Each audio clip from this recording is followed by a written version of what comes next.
Imagine an aircraft that can do, well, pretty much everything. Dogfight like a fighter, stealth recon, jam electronics, act like a mini ARACS, fuse tons of data, bomb targets precisely, even control drones.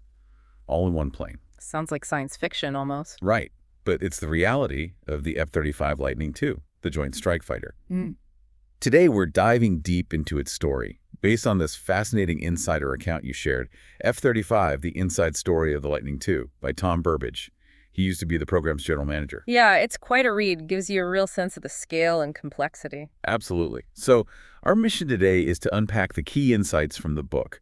Not just what the F-35 is, but the massive journey behind actually creating it. The vision behind it, the competition, the tech. Exactly. The competition between the big aerospace companies, the groundbreaking tech, and all the challenges, the engineers, pilots, politicians, even the international partners.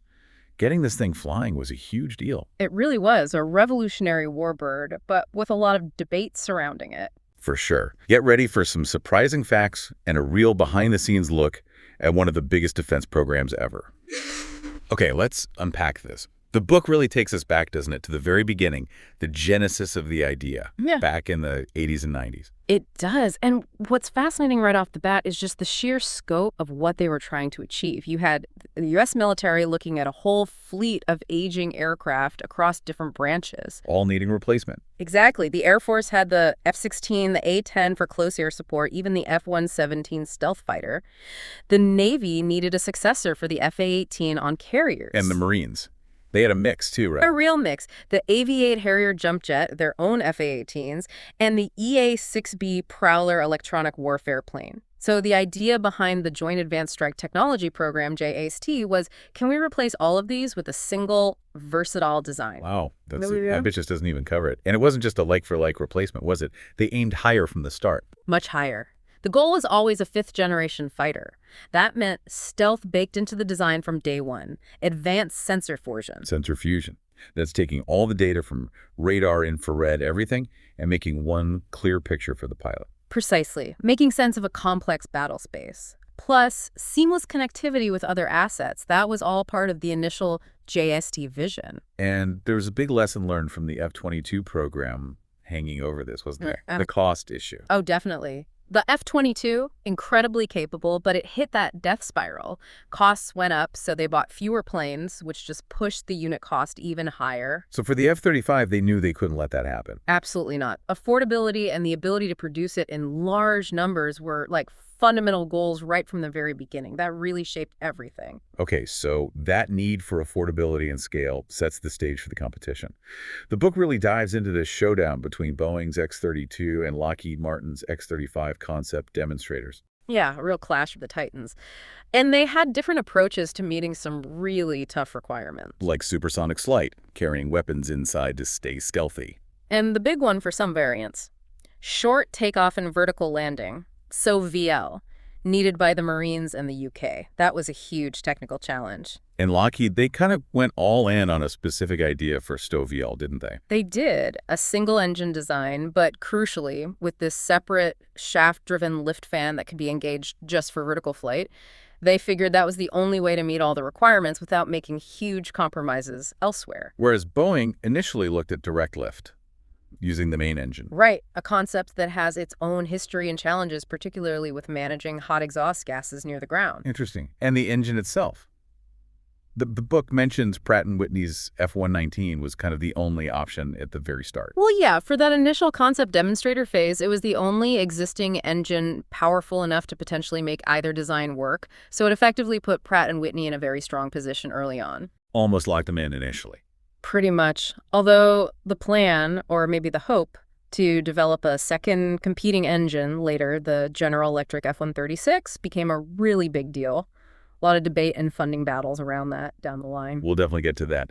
But sticking with Lockheed's X-35 and that lift fan, it wasn't exactly simple, right? Rolls-Royce was involved. Critically involved. Well, and yeah, the book touches on the early headaches, things like dealing with dissimilar metals causing corrosion, tricky oil leaks in a complex gearbox, and just getting the clutch mechanism right, engaging and disengaging that powerful fan reliably at speed. Wow. It's easy to forget the sheer engineering grit needed just for the prototypes. And right in the thick of this, Lockheed brings in Tom Burbidge to lead their effort. His background seems tailor-made for this. It really does. He wasn't just a manager. He was a former Navy test pilot. Thousands of hours, carrier landings, the works. Plus, experience on the F-22 program. Exactly. So he understood the operational side, especially naval aviation, and the complexities of managing a cutting-edge stealth program. That combination was incredibly valuable. Okay, so the competition is fierce. The key players are in place. Yeah. Let's talk technology. The book calls the F-35 a weapon system like none before it, mentioning new materials and things like fly-by-wire. Right. The material science was definitely pushed. And fly-by-wire, I mean, people might hear that term a lot now, but it's fundamental to modern fighters. It's because they're designed to be unstable for agility. Precisely. They'd be impossible for a human to fly directly. The computers are constantly making tiny adjustments, translating the pilot's inputs into stable flight. It allows for incredible maneuverability. And there's a great story in the book about the flight control computers themselves. They initially picked an off-the-shelf processor. Yeah, trying to save costs or time, maybe. Yeah. But it turned out to be insufficient. Just couldn't handle the sheer processing load required for the F-35 system. And a young engineer flagged it. A young hardware engineer, yeah. Recognized it was a critical flaw, not just a minor issue. And apparently he really pushed for canceling it. That takes guts. It does. And even more remarkably, he didn't just identify the problem.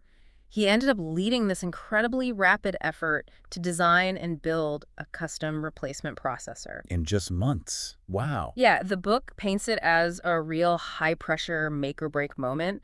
Failure just wasn't an option for something as critical as flight controls. It really shows the kind of talent they had working deep inside the program. Incredible. Okay, another huge challenge. Supersonic speed and stealth.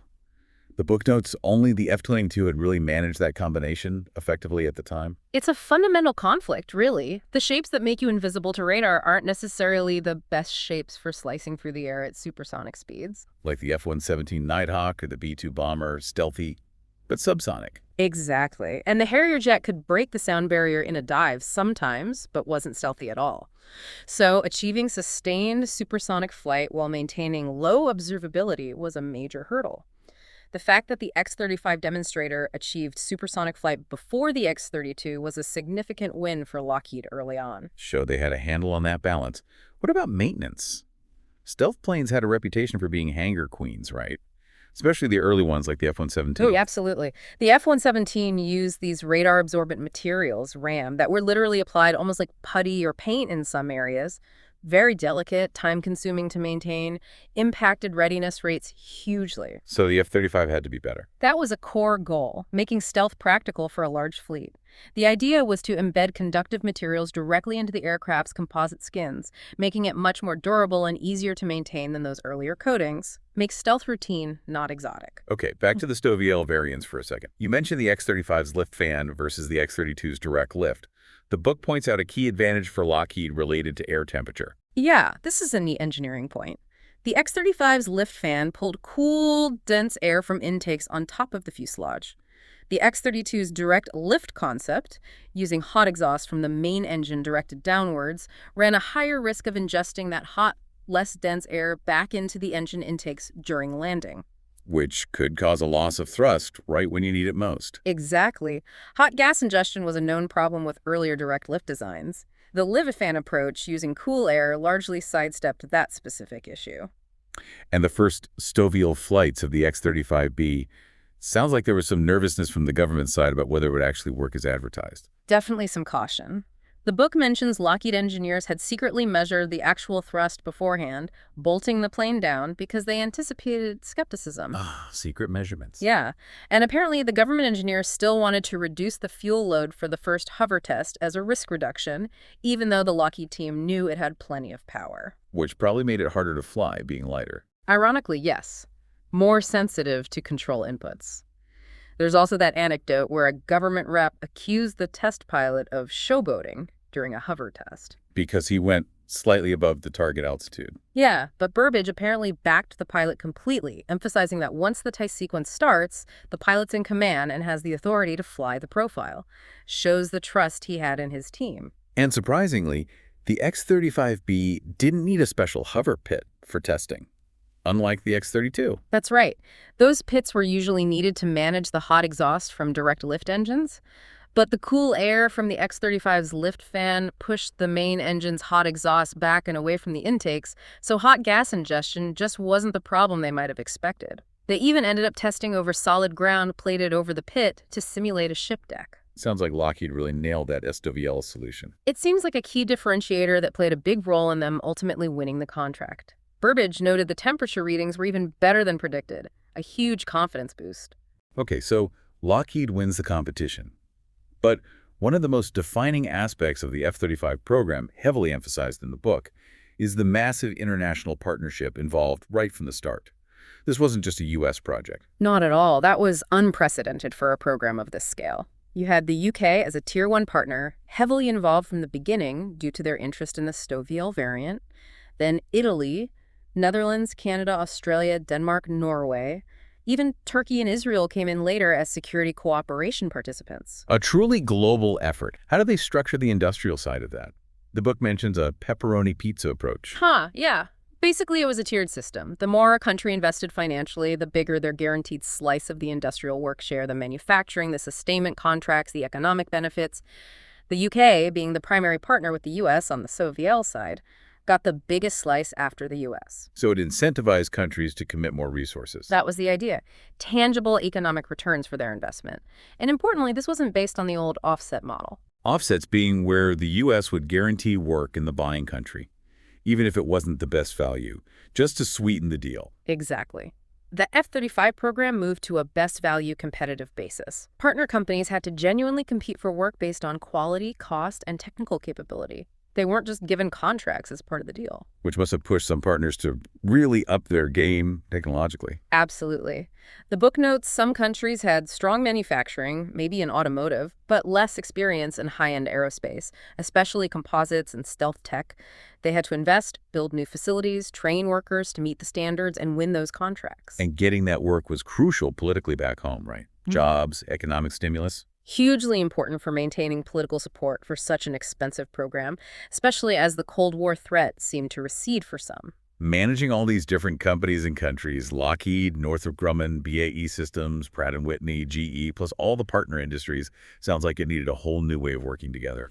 A JSF culture. Yeah, they realized a traditional top-down prime subcontractor model wouldn't cut it. It needed to be more collaborative, a sense of shared ownership, building trust across different corporate and national cultures.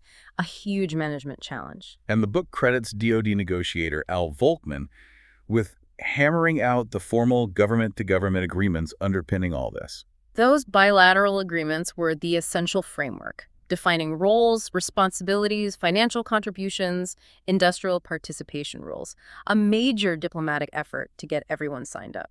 It's interesting hearing the different motivations, like Denmark, where industrial participation was apparently key to keeping the project politically viable post-Cold War. Right. The Danish program lead mentioned that without the promise of high-tech jobs and industrial benefits, it would have been very hard to justify buying expensive new fighters when the immediate threat seemed lower. And Boeing didn't just accept this.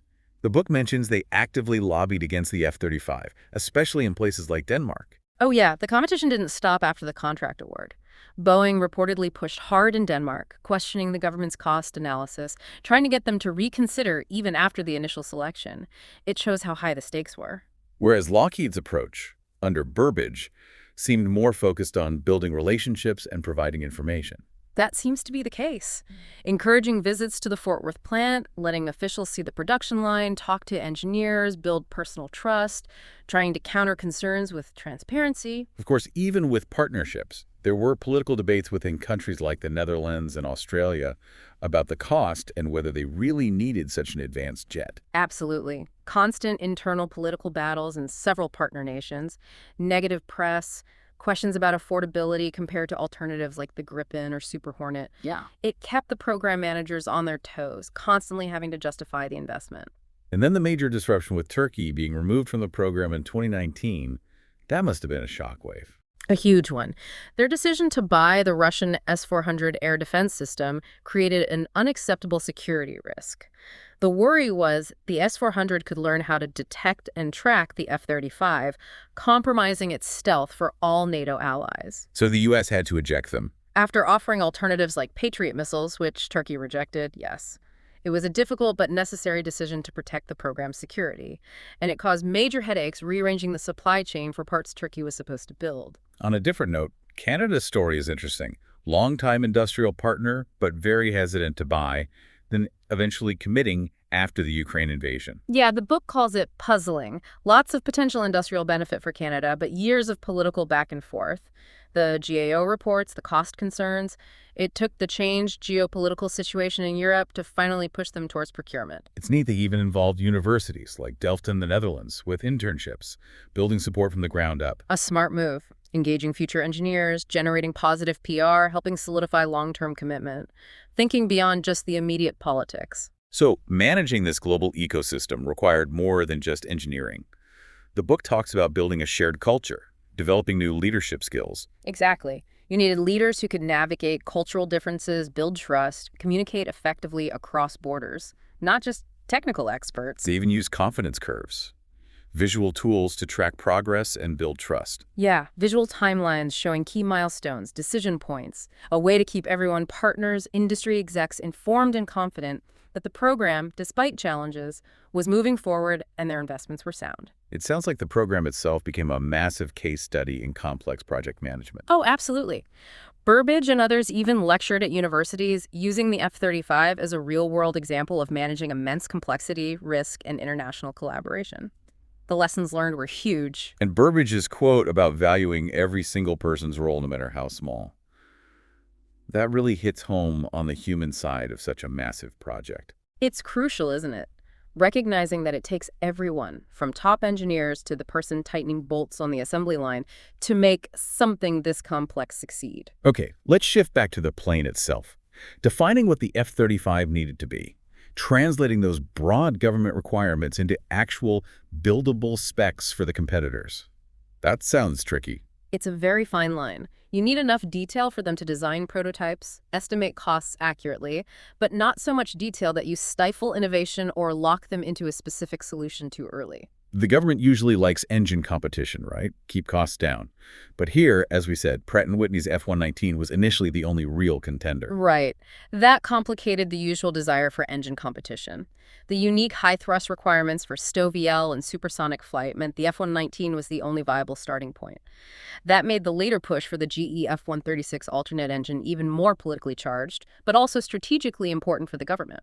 What I found really interesting was the role of actual pilots in defining the F-35 core attributes using simulators early on, not just engineers deciding what's important. That was a key innovation, putting experienced warfighters in realistic simulated combat and asking, what do you really need?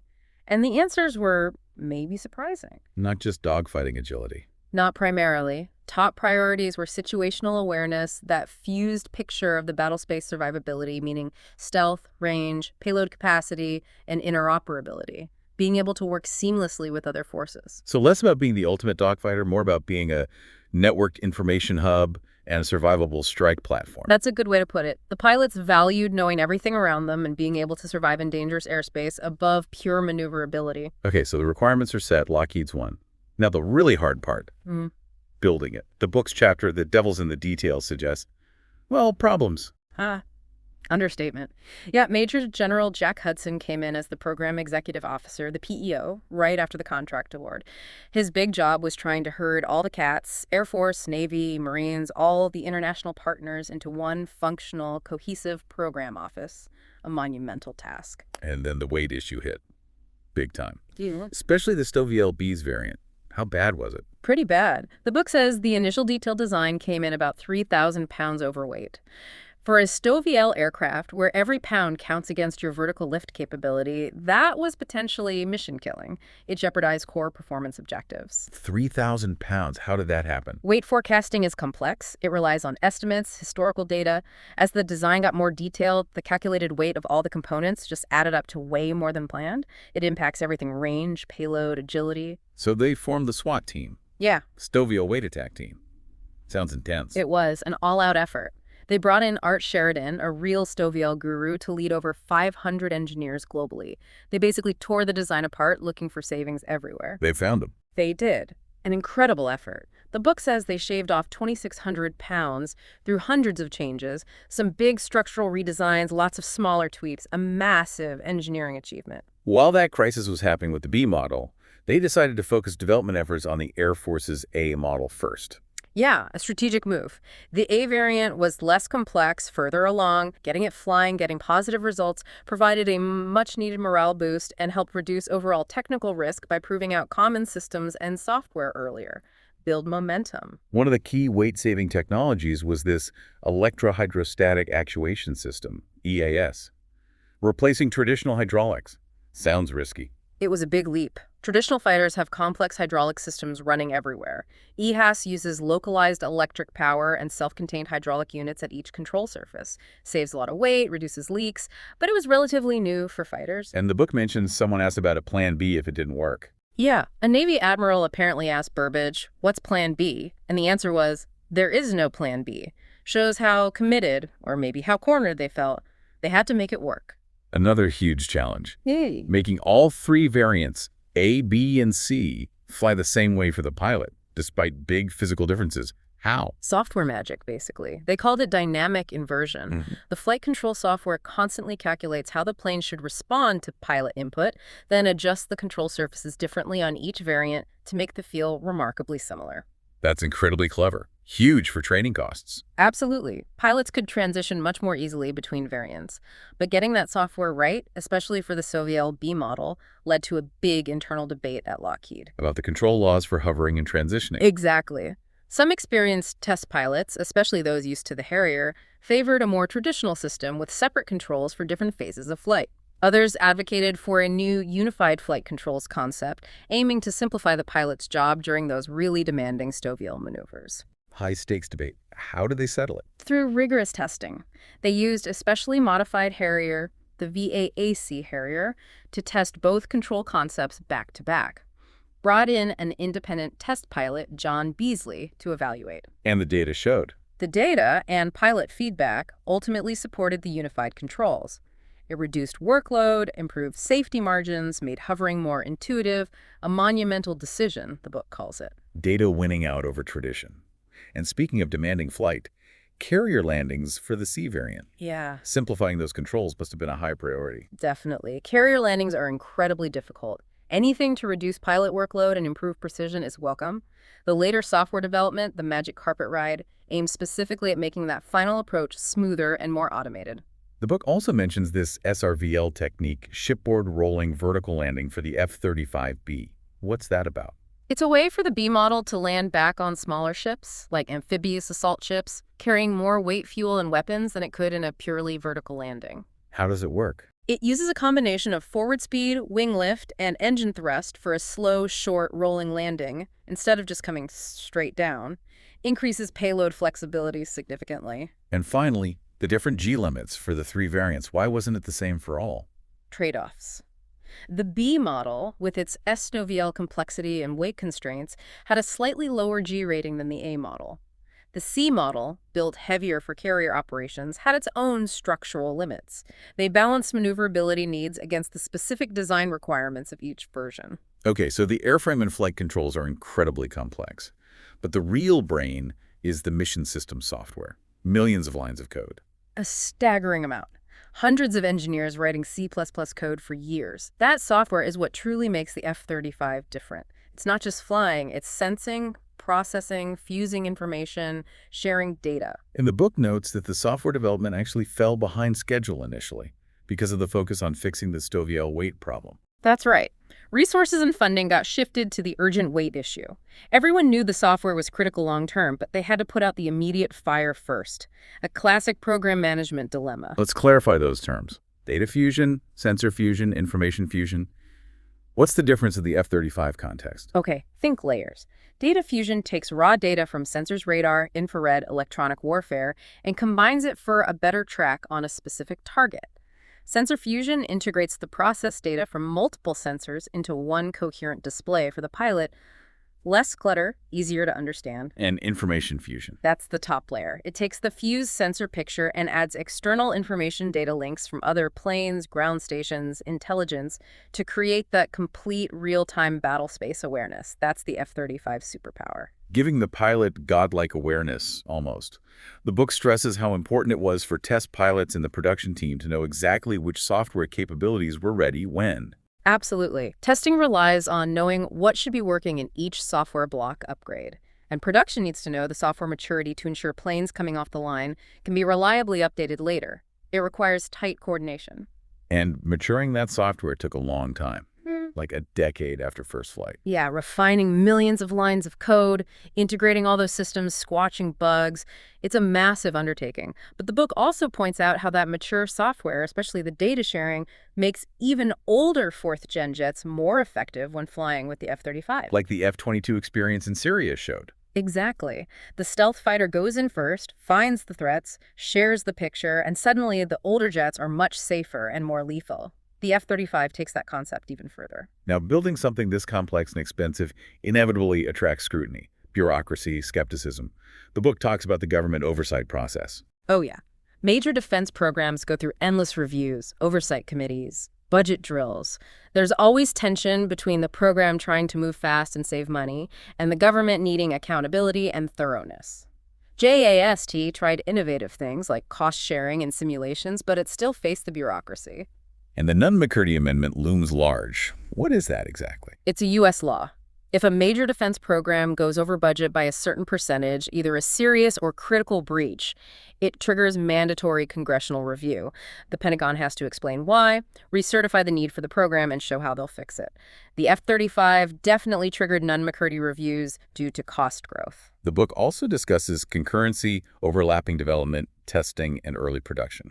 Sounds efficient, but controversial. Hugely controversial. The idea was get planes fielded faster, but the risk and the criticism was that you're building planes before the design is fully tested and finalized, if major flaws are found later. You have to do expensive retrofits on planes already built. Exactly. Critics called it acquisition malpractice. It's a gamble speed versus the risk of costly rework. And negative reports from the Government Accountability Office, GAO, didn't help, eroding confidence, especially internationally. Those GAO reports hit hard, highlighting cost growth, delays, technical issues. They fueled negative press and made partners nervous. The book mentions Canada specifically reconsidered its plans partly because of those reports. So things got rocky. Vice Admiral David Venlet came in as PEO to try and stabilize things. His job was basically to hit reset, re-baseline the program, new cost estimates, new schedules, more realistic targets, and crucially, rebuild trust with Congress and the international partners. Followed by Major General Chris Bogdan, known for a more direct style. Yeah, Bogdan had a take-no-prisoners reputation. Yeah. Very focused on execution, holding people accountable, both government and contractor teams. He shook things up, established review boards, and also extended the typical PEO tenure for more leadership stability. The book also mentions contractor reluctance to invest heavily without guaranteed sales, remembering the F-22's limited production run. That's a real issue. Suppliers invest millions in tooling facilities. If the program gets cut short, like the F-22 did when foreign sales were blocked, they're left holding the bag.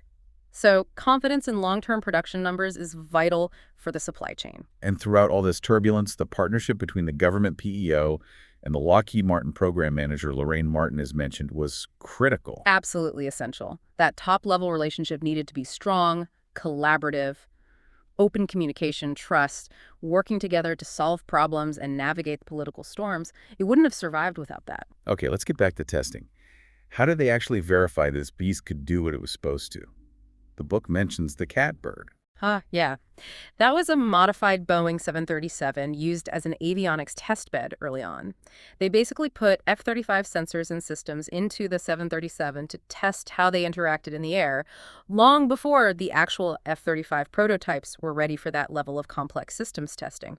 A smart way to de-risk the integration. Clever.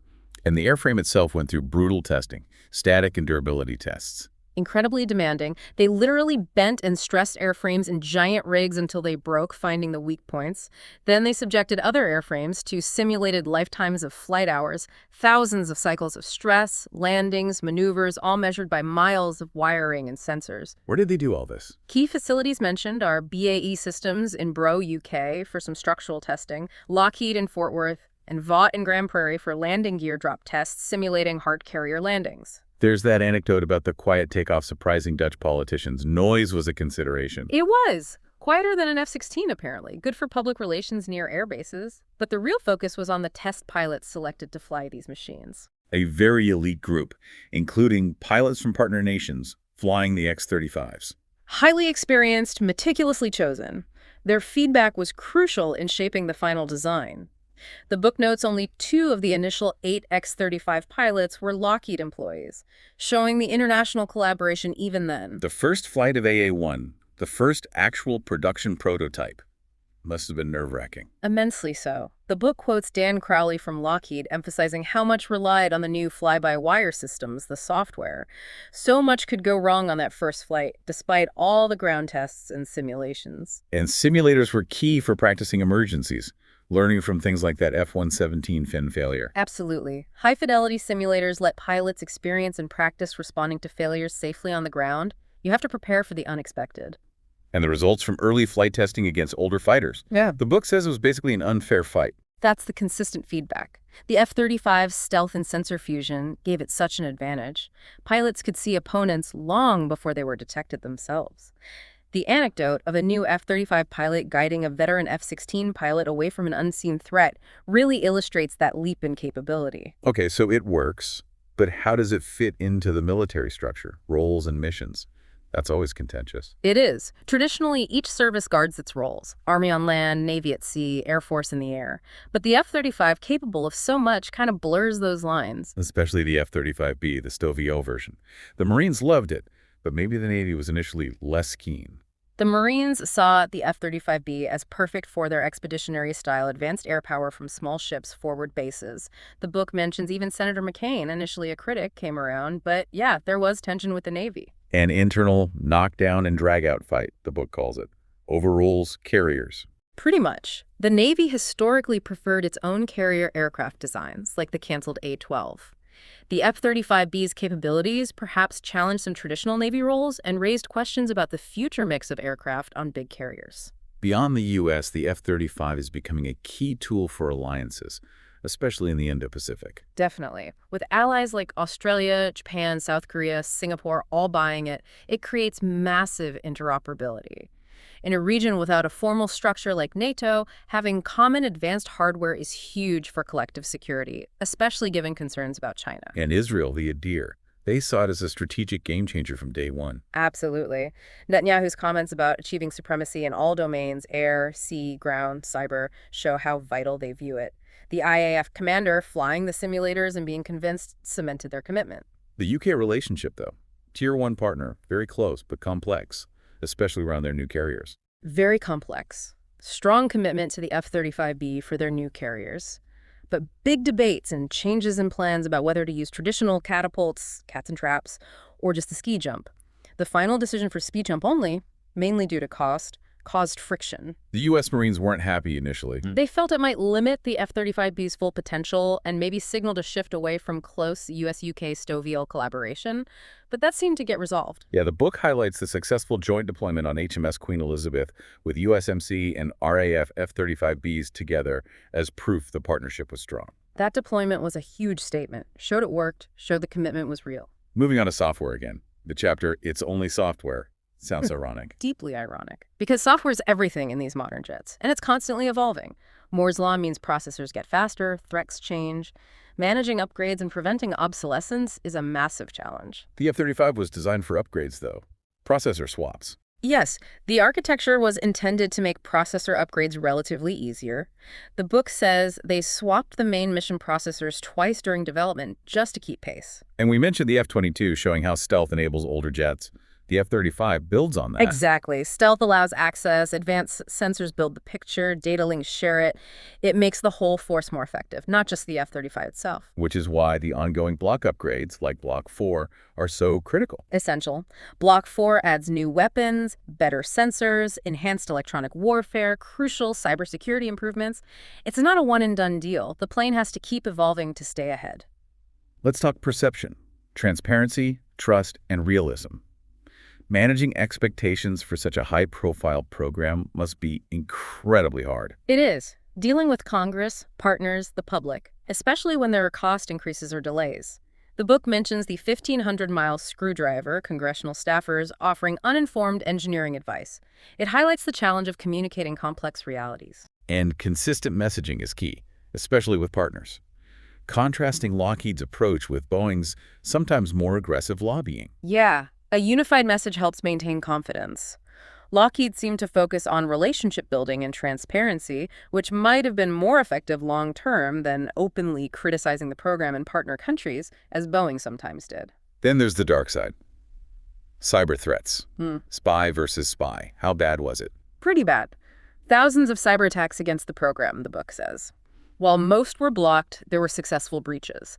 The Subin case, where a Chinese national helped steal sensitive data, is a prime example. And the supply chain is a weak link. An Australian supplier got hacked. That's a huge vulnerability. Hundreds of suppliers globally, not all have top-tier cybersecurity. The Australian hack showed how adversaries can target smaller companies to try and infiltrate the larger system. It's a constant battle. Requires constant defense, maybe even offense in the cyber realm. Absolutely. Both are needed. Protecting the F-35's data and networks is paramount, and deterring attackers might require offensive cyber capabilities too. The book uses the UK's F-35B transition as a detailed case study in alliance transformation. It's a great example, moving their entire carrier strike capability to this new aircraft, the political debates, the technical challenges with the carriers. It shows the real-world complexities of adopting such a revolutionary system within an alliance. Summing up the challenges, the Perfect Storm chapter title feels apt. Political headwinds, economic pressures. It really faced it all. Budget cuts, shifting priorities, intense public scrutiny over costs and delays. Its survival is pretty remarkable, a testament to the belief in its potential. Australia gets its own chapter, a critical ally and industrial partner. Very strong partner from the start. Disappointed about the F-22, they saw the F-35 as essential for their future Air Force. Faced a lot of internal debate about cost versus the Super Hornet, but stuck with the goal of an all fifth-gen force. And the timing was good for Australian industry, with the car manufacturing decline. Fortuitous, yeah. F-35 work provided new, high-tech aerospace opportunities. Companies like Morand and GKN became key suppliers. Burbidge himself apparently played a role in connecting them. The Follow the Sun engineering for the SWAT team was a cool example of collaboration. Canada, again, the puzzling picture, long involvement, industrial benefits, but years of indecision on buying. Right. Huge potential work share for Canadian industry, but GAO reports, comments from people like McCain, really hurt public and political confidence. Their stance shifted back and forth until geopolitics forced a decision. An expert panel even said F-35 was best for contested airspace, but maybe not essential otherwise, adding to the confusion. Back to testing one more time. Operational test and evaluation, OT&E. The final exam. Exactly. Handing it over to operational pilots and maintainers to see if it works in realistic scenarios. Run by the Independent Director of Operational Tests and Evaluation, DOT&E. And exercises like Red Flag 2017 showed its value as a force multiplier. The reports were very positive. Dominating simulated adversaries, making older jets much more effective through sensor fusion and data sharing. That quarterback role again. Even war games suggest it's critical for scenarios like Taiwan. Some recent simulations by think tanks indicate the F-35, especially with Block 4 upgrades, would be a vital asset in a high-end fight like that, but tests aren't real war. The book cautions about that, citing Vietnam SAMs. Right. Real combat is unpredictable. Adversaries adapt. The Vietnam experience showed even supposedly superior tech can be challenged unexpectedly. need realistic expectations. Time, the ultimate constraint in developing these systems. Technology and threats constantly changing. Always a race against time, trying to field a system that won't be obsolete before it even enters service. The book points directly at the Chinese J-31 FC-31 as likely based on stolen F-35 info. It strongly implies it. The resemblance is striking. Doesn't mean it has the same capability, especially the integrated software and sensors, but the design seems heavily influenced by espionage. But despite all the criticism, the pilots flying it seem convinced. The consensus among operators, U.S. and international, seems to be growing. It outperforms anything else out there. That's significant feedback. Okay, the elephant in the room, cost. The trillion-dollar question of lifetime sustainment. That trillion-dollar figure over decades got huge media play. But the book argues you have to compare it to the cost of maintaining all the different legacy fleets the F-35 replaces. Plus, consolidated training and potentially more efficient modern maintenance might offset some costs. How is maintenance different? More integrated. Yes.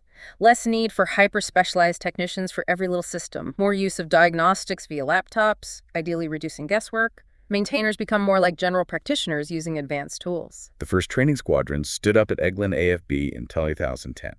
A big step. Crucial, starting to train the actual pilots and maintainers. Getting experienced guys like Chip Burke, who'd flown F-18s and F-22s to lead that initial training was key. The book also mentions engaging the press, building relationships, especially internationally, to counter negative stories. Smart PR Burbidge meeting Turkish publishers, for example. Proactively providing information instead of just reacting to criticism. And the high production rate led to coupling production and sustainment supply chains. An innovative idea. Using the same supply chain efficiencies for building new planes and providing spare parts for the fielded fleet, trying to optimize logistics across the whole life cycle. Even trying new things for intermediate level maintenance, relaxing rules, integrating with the production supply chain. Trying to make it faster, more responsive, reduce the time planes are down waiting for parts, aiming for higher readiness rates. And selecting 3 U.S. depots, investing heavily to handle F-35 specific needs like stealth maintenance, but facing political hurdles for consolidation. Right. Needs specialized facilities. But depot locations are always politically sensitive due to local jobs and economics. Makes consolidation difficult, even if it's more efficient. So wrapping up, the book concludes, the F-35 story isn't simple, not just success or failure. It's complex, full of incredible innovation, but also delays, cost issues, political fights. It really highlights the immense drive of the people involved to push boundaries and overcome huge obstacles. A testament to engineering and manufacturing talent, like at the historic Fort Worth plant. Absolutely. But the book also notes the pain of midstream design changes impacting production and the need to eventually just break the pencils and finalize the design. Common digital tools and international second sources for parts were key for high-rate production. Essential for building that many planes efficiently and meeting partner industrial commitments. Advanced manufacturing tech was used, but maintaining parts commonality across variants was still a challenge. And acknowledging the dedicated, often multi-generational workforce, despite occasional labor issues like a strike in 2012. The human element, the experience on the factory floor, is vital. And finally, the disruption of COVID-19 on that global supply chain. A huge, unforeseen challenge right at the end of the period the book covers. Tested the resilience of the whole enterprise. So yeah, from that ambitious idea to today's game-changing platform, the F-35's journey, as seen through Burbidge's eyes, was definitely not smooth. Innovation, competition, global politics, sheer determination, it had it all. And the story's not over. Software upgrades, evolving threats, sustaining the fleet. It continues. Hopefully for our listeners, this deep dive gave some real insights and maybe some aha moments. It makes you think, doesn't it? One plane doing so many jobs. How does that change military strategy resources? What are the long-term economic and political effects of a program this interconnected globally? Absolutely. And Burbidge's book has so much more detail, so many anecdotes we couldn't cover. We definitely encourage listeners to revisit the source material. What stands out to you now, having discussed it? What other questions pop up? One final thought, building on that theme of evolving tech and threats, how does air power itself, the very idea of a fighter aircraft, need to keep evolving? What comes after the F-35 generation? That's the really big question, maybe impossible to answer right now.